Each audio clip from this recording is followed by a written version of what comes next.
accompagner Vincent Touraine. Bonjour Vincent. Bonjour Cédric. Bonjour. Et puis en plateau, Arnaud Faller pour CPR. En ligne avec nous, Sébastien Barthélémy pour Kepler-Chevreux. Et puis en duplex, depuis Euronext, c'est Antoine Larigauderie.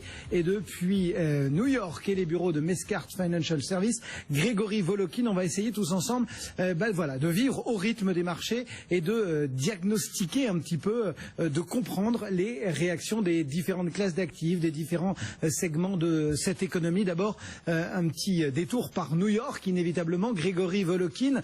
Bonjour Grégory. Bonjour Cédric. Comment les marchés vont-ils se réveiller du côté américain? On a vu beaucoup de défiance en tout début de journée en Asie et puis une réaction plus que mesurée des indices européens. On va encore le confirmer dans un instant avec Antoine Larigauderie. Qu'est-ce qui se profile du côté américain et comment les tables de marché analysent la victoire de Donald Trump?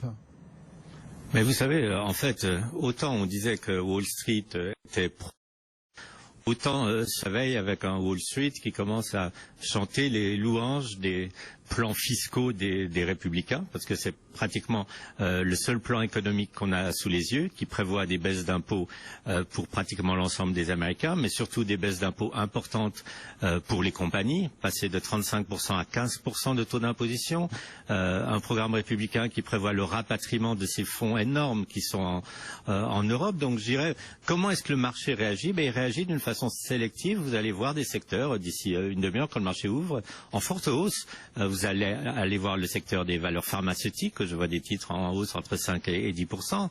Vous allez voir le secteur des infrastructures, parce qu'il va y avoir un plan d'infrastructure important de la part de Trump. Donc je dirais, le marché réagit d'une façon totalement pragmatique. Et on disait toujours, mais Trump c'est l'inconnu. Mais en fait, aujourd'hui on se réveille et on se dit, mais Trump, la personnalité est peut-être l'inconnu, mais derrière Trump, il y a quand même un programme économique, c'est le programme des républicains, et les républicains ont les 3 leviers du pouvoir, et jusqu'à preuve du contraire, les républicains sont quand même pro-business aux États-Unis. On a vu malgré tout aussi des réactions sur les devises. Comment est-ce que le dollar est lu, comment l'évolution du dollar est lue ce matin à New York? Écoutez, moi je dirais la seule chose qu'il faut regarder pour le dollar, c'est les taux. Les taux d'intérêt sont en train de remonter. Pourquoi est-ce que les taux remontent aux États-Unis? Parce qu'on pense qu'il va y avoir des plans de stimulus de l'économie importants, peut-être une augmentation de l'endettement de l'État. Tout ça, c'est des choses qui vont être favorables pour le dollar. Donc il y a eu cette première réaction, je dirais hier soir, pendant que le dépouillement des résultats avec cette baisse du dollar qui a été pratiquement déjà entièrement effacée. Et maintenant, je dirais le dollar va être beaucoup plus corrélé à l'évolution des taux d'intérêt. Voilà donc pour la vision proposée du côté de New York. À Paris, sur les marchés européens, Antoine Larigauderie, comment est-ce que l'on vit les choses? Là encore, le calme surprend parce que d'une baisse d'un petit peu plus d'1,5, 1,6, 7% tout à l'heure, on ne perd plus que 0,5.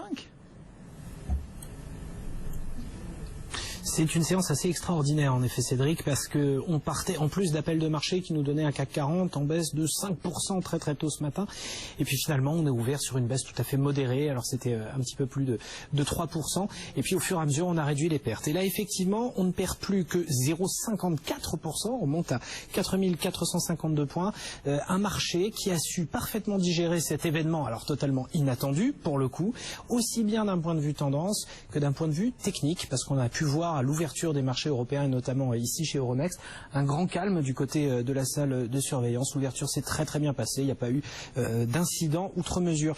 Et puis on a quand même des chiffres intéressants, il y a quand même un gros afflux de volume. Ça c'est un chiffre particulièrement important, on est proche des 3,5 milliards d'euros d'actions négociées en ce moment sur le CAC 40. Hier, en plein attentisme, on était du côté des 2,5 milliards d'euros pour toute la journée. Et puis à noter un repli des indicateurs de volatilité, aussi bien le VIX du côté de la bourse de Chicago que du VCAC ici chez Euronext.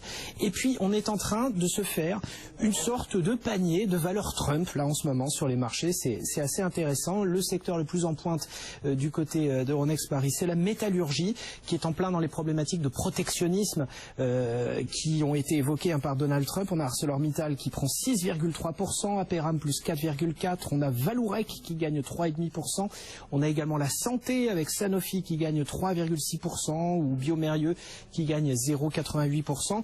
On a également tout ce qui est secteur de construction, un Bouygues plus 1,68, Lafarge-Holcim plus 1,57. Donc on est en train d'abattre toutes les thématiques sur lesquelles Donald Trump s'est arrêté pendant la campagne et on vend d'autres valeurs un petit peu plus risquées dans ce contexte, notamment le secteur bancaire. On a en particulier Natixis qui subit une grosse baisse, à moins 5,7%, puis les valeurs exposées au dollar. C'est le cas de L'Oréal qui perd 3% ou d'LVMH qui perd 2,35%, mais atmosphère de grand calme ici à Paris, en tout cas après, encore une fois, un événement assez inattendu. Quand on entend qu'à Paris, Antoine nous le dit, hein, Grégory Volokhin, il y a un panier Trump qui est en train de se dégager. Vous aussi, ce matin, il y a probablement un panier Trump à surveiller du côté de la bourse américaine? Oui, on peut le dire parce que c'est toujours assez anecdotique, mais en même temps, c'est vrai qu'il y avait eu un acharnement absolument énorme des démocrates et de Hillary Clinton sur le secteur de la santé. Donc, comme le disait votre correspondant, ce secteur est le panier Trump à favoriser. C'est beaucoup plus difficile de se faire une idée par rapport au secteur bancaire, parce que dans la campagne de Trump, il parlait évidemment de réintroduire le Glass-Steagall Act.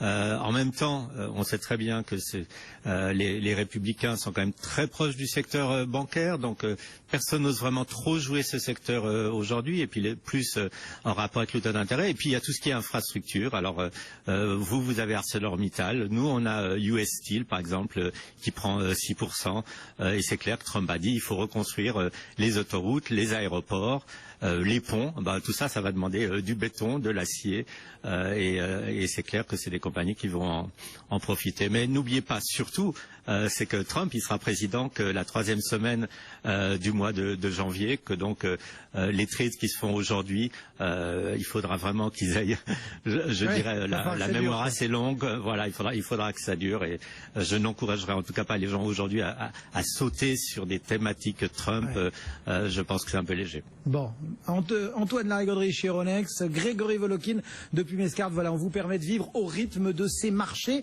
pour les grandes données de marché. Donc ce CAC 40 qui ne perd plus que 0,4, 0,5%, des futurs américains qui pour le moment s'annoncent modérément en baisse. Et puis du côté des valeurs, Antoine nous le disait, il y a ArcelorMittal qui pointe en tête des valeurs et L'Oréal qui perd le plus de terrain. L'eurodoll est à 1,0997. Voilà pour les grandes données de marché. Un coup d'œil aussi sur ce qui se dit dans le reste de l'actualité liée à cette